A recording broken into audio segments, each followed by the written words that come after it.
هذا طريق السلام. السلام علیکم استاد، هذا الطريق فين رانا؟ نروح حرم طريق السلام ان شاء الله. ما شاء الله. اليوم ذو الحج كم؟ 9 عرفة اليوم. اليوم كثير اجر، كثير دعاء. صحيح. ايه سبھی دعا؟ خير ما قال رسول الله صلى الله عليه وسلم والأنبياء من قبله: لا إله إلا الله وحده لا شريك له، له الملك وله الحمد على كل شيء قدير. ما شاء الله تبارك الله. ثاني تكبير فيه الله اكبر الله اكبر لا اله الا الله والله هذا أكبر. بعد الصلاة. بعد الصلاة. هذا بعد الصلاة. طيب علينا عن طريق سلام رو بعدين ان شاء الله حرم شريف مسجد النبوي صلى الله عليه وآله وسلم. اليوم جمعة المبارك. اليوم عرفة، ومن صام قال صلى الله عليه وسلم: أحتسب على الله أن يكفر سنتين، سنة قبلية وسنة بعدية. ما شاء الله، يعني واحد سنة 2 سنة، واحد قبل وواحد بعد إن شاء الله. بعد يعني إن شاء الله. ترجمہ: رسول اللہ صلی اللہ علیہ وآلہ وسلم یوم عرفہ کے روزے کی فضیلت بیان کرتے ہوئے حضرت ابو قتادہ رضی اللہ تعالیٰ عنہ سے مروی ہے کہ رسول اللہ صلی اللہ علیہ وآلہ وسلم سے یوم عرفہ کے روزے کے بارے میں پوچھا گیا۔ سرکار دو عالم صلی اللہ علیہ وآلہ وسلم نے فرمایا: 9 ذی الحج کا روزہ رکھنا 1 سال کے گزشتہ اور آئندہ کے گناہوں کا کفارہ کرتا ہے۔ سبحان اللہ! ہمیں 9 ذی الحج کا روزہ ہر صورت میں رکھنا چاہیے، کیونکہ اس روزے کی اتنی فضیلت ہے کہ انسان کے 1 سال کے پہلے والے گناہ اور آنے والے 1 سال کے گناہ معاف کر دیے جاتے ہیں، ان کا کفارہ ہو جاتا ہے، صرف ہم اگر 9 ذی الحج کا 1 روزہ رکھ لیں تو انشاءاللہ اللہ سبحانہ تعالی ہمیں عمل کی توفیق عطا فرمائے اور ہم روزہ رکھنے کی توفیق عطا فرمائے، آمین یا رب العالمین، صلی اللہ علیہ وآلہ وسلم۔ هذا في صحابة سيدنا عثمان، كثير صحابة هنا، كثير صحابة. بقیہ سيد أزواج الرسول وأولاد الرسول كثير صلی اللہ علیہ وسلم۔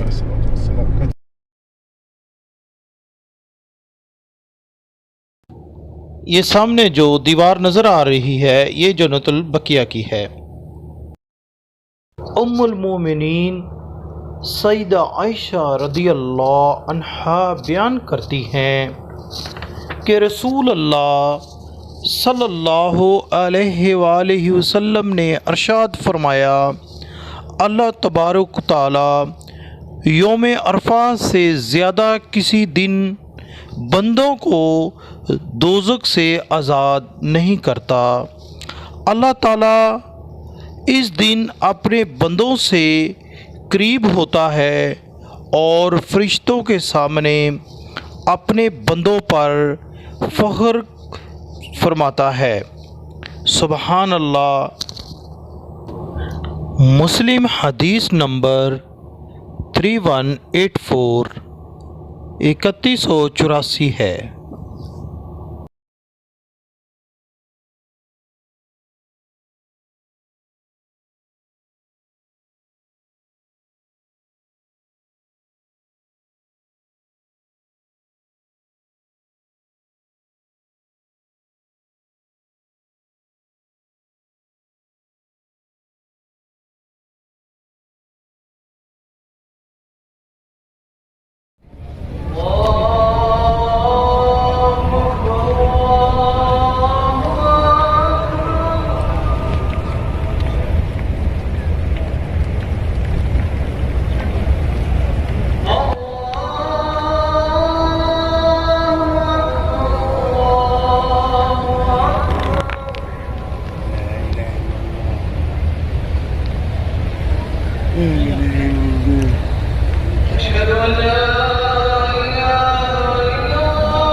الحمد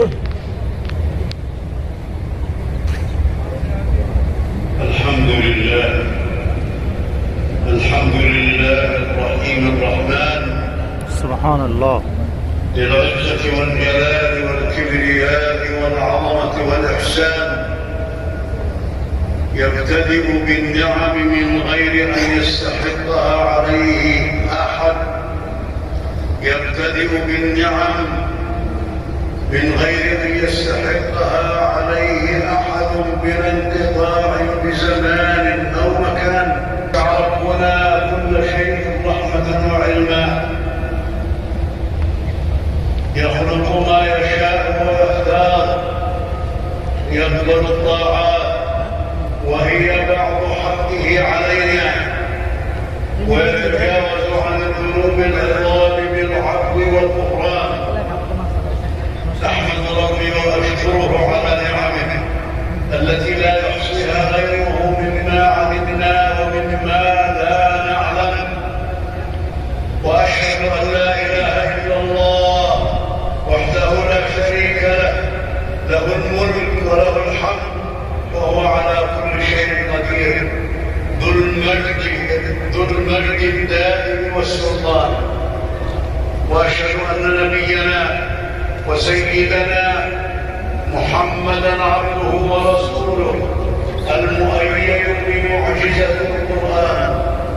اللهم صل وسلم وبارك على عبدك ورسولك محمد وعلى آله وصحبه ذوي العلم والإيمان.